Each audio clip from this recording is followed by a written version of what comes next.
From June gloom to July high, what happened with inflation this week and why is the market rallying? All right, so on Wednesday we received the Consumer Price Index, CPI, which is a key measure for inflation. Those numbers showed that year over year, we're finally headed in that right direction. Despite the positive news, the Federal Reserve is still expected to raise interest rates by 25 basis points on July 26. But the market is expecting this to be the last hike. And if you remember in our previous videos, we've talked about how the market is already ahead of whatever the Fed is doing. So they've got the 25 basis points already baked in. They had another hike already baked in.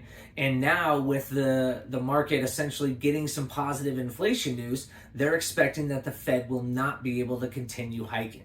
Overall, the housing market is looking more favorable for home buyers. If inflation keeps cooling, we will see mortgage rates continue downward. If you see behind me, I've got kind of where the rates have finished up, where we're kind of sitting today over the last week, but you can see some major improvement over the last 7 days. If we continue to see these inflation prints come out lower, we will continue to see mortgage rates trend lower as well.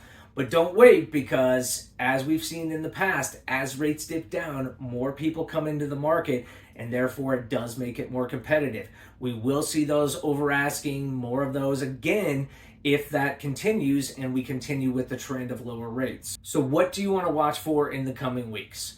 Well, we've been talking about inflation. We'll get another print in August here.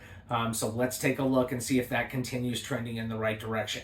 The other one is the labor market, both hirings as well as unemployment. We want to see if the labor market's holding up or if that's starting to see some cracking that could potentially lead to, a slower economy.